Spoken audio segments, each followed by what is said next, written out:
ನಾವಿರೋಂಥ ಕಾಡಿನ ಅತ್ಯಂತ ದೊಡ್ಡ ವಾಟರ್ ಫಾಲ್ಸು.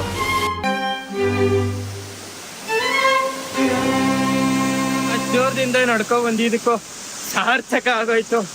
ವಾ, ಉಗಾಂಡಾದಲ್ಲಿ ಈ ಥರ ಅದ್ಭುತವಾಗಿರೋ ಫಾಲ್ಸ್ ಇರುತ್ತೆ ಅಂತ ಅನ್ಕೊಂಡೇ ಬೆಳಗ್ಗೆನೆ ಆ ಗೊರಿಲ್ಲ ನೋಡ್ಬೇಕು ಅಂತ ಬೆಟ್ಟ ಹತ್ಕೊಂಡು ಹೋಗಿ ಆಮೇಲೆ ಆ ಕುಳ್ಳು ಟ್ರೈಬ್ಸ್ನ ನೋಡ್ಬೇಕು ಅಂತ ತಿರ್ಗಾ ಬೆಟ್ಟ ಇಳಿದು ಇನ್ನೊಂದ್ ಕಡೆ ಹೋಗಿ ಫೈನಲ್ ಆಗಿ ಇಂಥ ವಾಟರ್ ಫಾಲ್ ನ ನೋಡಿದ್ರೆ ಆ ಬೆಳಗ್ಗಿಂದ ಆಗಿರೋ ಅಂತ ಆಯಾಸ ಎಲ್ಲ ನಿರಾಯಾಸ ಆಗ್ಬಿಡ್ತದೆ.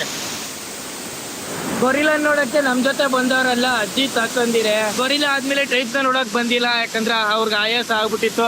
ಅದಾದ್ಮೇಲೆ ಇಲ್ಲಿಗೆ ಅಂತೂ ಮುಕ್ಕಾಲ್ ಭಾಗ ಜನ ಬಂದೇ ಇಲ್ಲ, ಬರೀ ಕಾಲ್ ಭಾಗ ಜನ ಅಂದ್ರೆ ನಾನು ಮತ್ತೆ ಆ ಅಮೇರಿಕನ್ ಕಪಲ್ಸ್ ಅಷ್ಟೇ ಬಂದಿರೋದಿಲ್ಲಿ.